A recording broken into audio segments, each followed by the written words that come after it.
A long time ago, I lived with someone who worked the night shift. It was a very different way of living and a schedule I was completely and utterly unfamiliar with. At that time in my life, I really didn't like to be alone. I had not yet cultivated the ability to just be with oneself.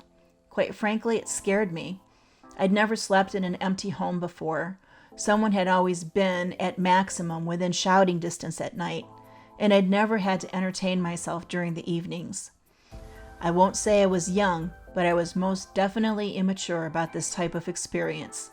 I had no clue how to go about being with myself evening after evening, night after night. As they say, practice makes perfect, and I had lots of practice during those few years. Eventually, I got over my fear and learned that I could be pretty good company for myself. I read a lot, even more than usual, and I had plenty of time to catch up with my sister. We never ran out of things to talk about, as well as my mom and a cousin's wife with whom I was really close. I remember those girl conversations with deep nostalgia. They were great relationship builders. At that time, I was a graphic designer and learning to be a web developer. I sometimes worked into the evenings because I could. No responsibility to cook or interact. That part allowed me to keep going on a project if I was on a creative role and even learn new skills. Looking back on it, I got a lot done during those years. Most importantly, though, I grew up a lot. I learned it was okay to be with myself, and just myself. I didn't die of loneliness. I didn't waste away from fright. It sounds odd to many people who really like to be alone. The person I lived with at the time was one of those. I could never understand my angst. But being alone is a real fear for many people, and I was one of them. And if I'm honest, as I always am with you, I still can't say it was one of my favorite things. I have just learned to make the best of it on those occasions when I find myself alone in the house outside of work hours. It's obviously another face of the separation anxiety that has plagued me my entire life. Dad died before I was born, and so I was always terrified I would lose someone else close to me. I was 6 years old and seeing a child psychologist because my mother couldn't take me to school.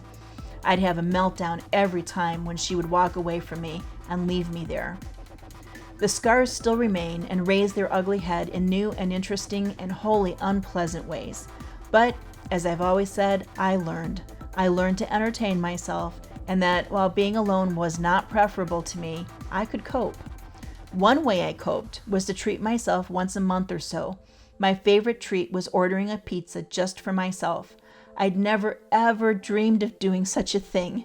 Pizza was for family, for friends, for a group of people, not just little old me.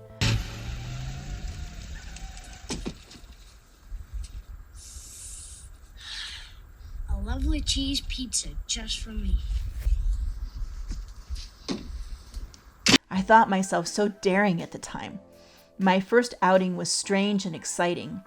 I love cheese, and I love mushrooms. So I called up the local pizza joint and ordered a small, double cheese and mushroom only pizza. Never had I had the luxury of getting just and only what I wanted. No compromising, it was just for me. I was amazed and filled with wonder at the daring concept. Once I break through a fear, I quickly adapt and find the next daring thing I can do. So the next time, on my way to the pizza joint, I dared to walk into the liquor store. You see, in Ohio, they are state-run and were standalone establishments at that time. For example, one's sole purpose for being in that store was to buy liquor. Now this was darn near shameless and bold. Me, alone, going to buy booze, just for me. To go with my, you got it, double cheese and mushroom only pizza.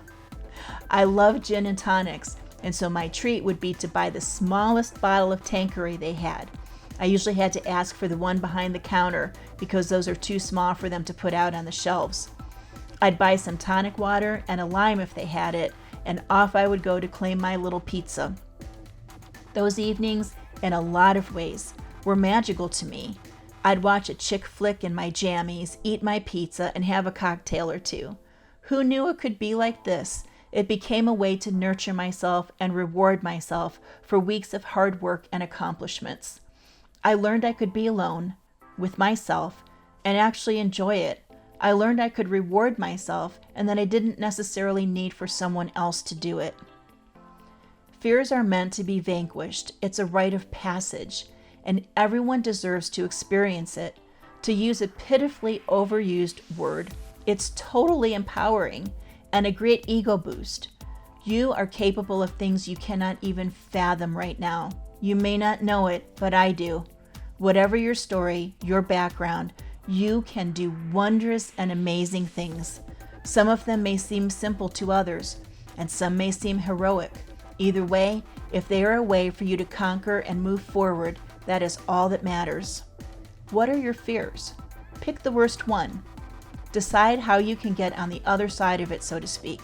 Do it with deliberate action and planning. Set yourself up for success and then go get 'em. I believe in you. So should you.